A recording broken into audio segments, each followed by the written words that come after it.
Welcome to another episode of the Photo Bug, and here are your hosts, Jim and Fred. Okay, well, we're back with our promised update we had on the Arsenal, which I know it's been a while. We promised we wanted to actually give it a fair test, and we've been busy with some other things, so we finally got around to doing it. What we decided to do is we wanted to get a nice sunset. We wanted to get something really, so we had to wait for a really nice sunset. That was part of it, yeah. Which we finally got one. And so we took the Arsenal out, and it is, again, that's the Arsenal, is the AI-generated. I don't know, at this point I call it AI-ish. AI-ish. Anyway, one of the things that we had complained about was the fact that, at least on our cameras, it slips very easily off of the hot shoe. It does not. There's nothing in there ready to hold it on there, so it can easily come off. Other people took us to task on YouTube and claimed that, we had no problem. Maybe you have an older camera. I said, no. In fact, I've never even used a flash on this camera. It's my R5. It was practically a new camera. And I tried it on my other Canon cameras, which were the older 5D Mark III, 7D Mark II. Fred tried it on his new R7, and it was the same thing. It was not very secure. In the meantime, I managed to try it on an Olympus camera, and yes, it was a little tighter. It was still not that secure, but it was better. So I guess it will kind of depend on your camera, but I really think that it could be better. And there were some other people that commented and said that, it was the same thing with the original Arsenal 1. Sorry to see that they haven't improved it. So anyway, that was the one thing. The second thing, and this is the first time we tried to do this, we had a hell of a time getting the Arsenal to connect to my phone. And after it was probably an hour fiddling around with it, Fred was able to get it connected to his. I finally figured out it was VPN running on my phone. And if there's VPN running, it will not connect. You have to turn the VPN off.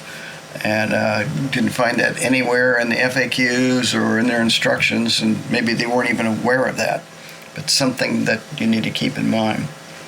So anyway, we went out and we took some lovely pictures, and we also took our own cameras. Right. Decided we were going to take what we did versus what the Arsenal 2 is capable of doing, because supposedly it'll do everything for you. So why don't we go out and show the footage that we shot out on the causeway, the sunset.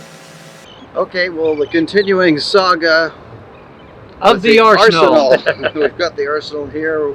We're going to wait for a sunset tonight and see what we can get. What we're going to do is we're going to go ahead and photograph it with the Arsenal. We got it on the tripod, so we're going to be in the fully automatic mode. Then we're going to take some pictures of our own. We're going to take pictures of the raw from the Arsenal take. I'm going to process it. Fred's going to take some and process them. Compare. See, really is spending the money on the Arsenal really worth it? In my opinion, I think we can pretty much do this on our own. As we had mentioned before, that it's, at least on the Canons, every Canons we've tried, tends to be a bit loose, but on the tripod that's not important. I did try it on an Olympus digital, and it was tighter. Somebody indicated on their Sony it worked fine. So, Alrighty. Anyway, we're going to go ahead and see what we get. Hopefully we get a decent sunset tonight. Well, as you can see, we set the Arsenal in fully automatic mode, and it did an adequate job. I mean, it pulled ISO 100. Fred, when he did his images, used the exact same as the Arsenal did. I went up to ISO 200. I think that it was around 1/80th of a second. Of course, that varied as the sun began to set for the Arsenal. And had no issues there.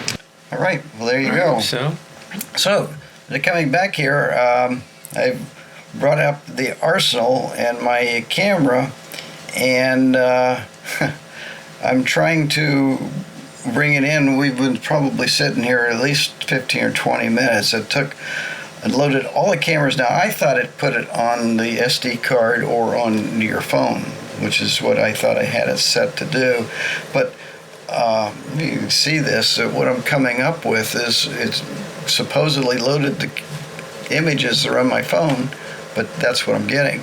And down at the bottom, it said that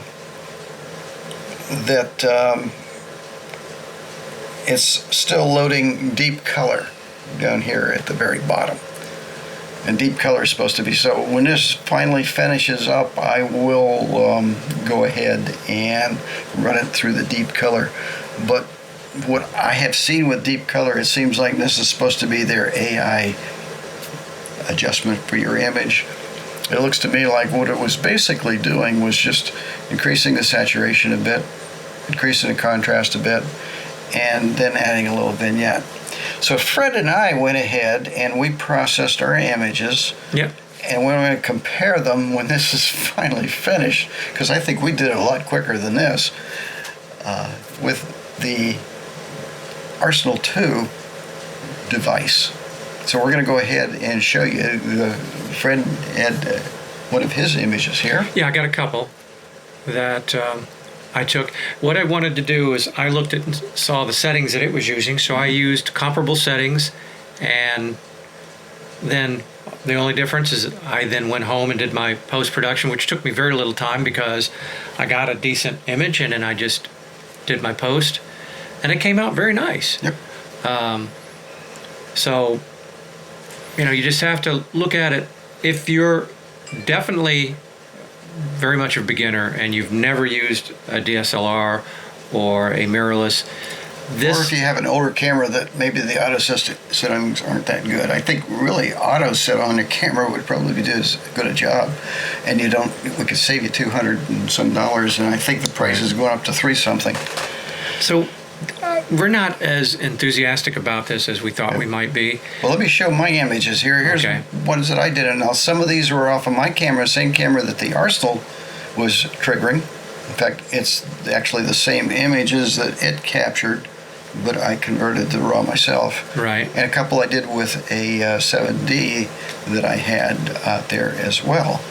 And yes, we're still waiting for the Arsenal.